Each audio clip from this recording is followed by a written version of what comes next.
La renaissance d'une marque allemande oubliée, les voitures des méchants du prochain James Bond, le SUV Jaguar qui s'accessoirise et des bouts de papier pour raconter l'histoire d'Honda, c'est le sommaire de ce mercredi 23 septembre. Bienvenue à tous.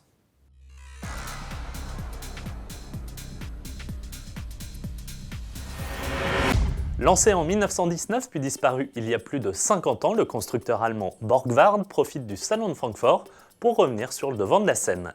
Et bien qu'ayant vendu plus d'1 million de voitures dans son histoire, il aura fallu 10 années de travail et l'appui de capitaux chinois pour faire renaître son blason. Et voici ce premier véhicule de l'ère moderne, le BX7. Ce SUV familial aux faux airs de certaines productions germaniques, Porsche ou BMW pour ne pas les citer, est de la même taille qu'un Audi Q5 par exemple. À l'intérieur, ce Borgward BX7 n'hésite pas à proposer des matériaux flatteurs et un dessin de planche de bord qui n'est pas non plus sans rappeler certains cousins germains. Hybride rechargeable, ce SUV est animé par un 4 cylindres 2 litres turbo de 224 chevaux et un moteur électrique. Reste maintenant au BX7 à prendre la route, d'abord en Chine dès 2016, puis en Europe à l'horizon 2017. Retour désormais sur le très réussi Jaguar F-Pace, également présenté à Francfort, qui ne perd pas de temps pour nous dévoiler sa ligne d'accessoires. Que ce soit les galeries de toit pour poser sa planche de surf, le coffre de toit très effilé qui respecte le dynamisme de la ligne, ou l'attelage pour vélo, ce F-Pace joue la carte du véritable SUV de loisirs.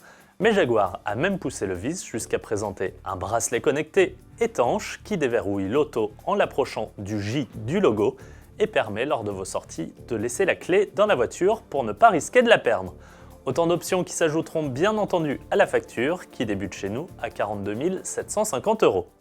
Et puisqu'il est question de Jaguar, sachez que le constructeur anglais a également fait le déplacement à Francfort avec la CX-75.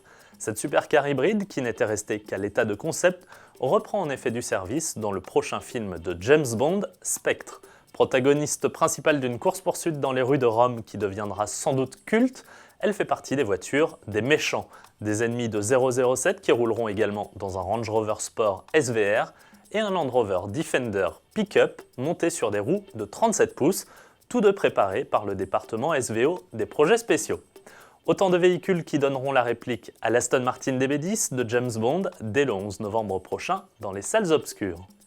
On termine sur le très beau spot publicitaire signé Honda, réalisé entièrement en papier. Il utilise la technique d'animation du stop motion pour créer un mouvement à partir d'images immobiles, en l'occurrence des dessins réalisés à la main.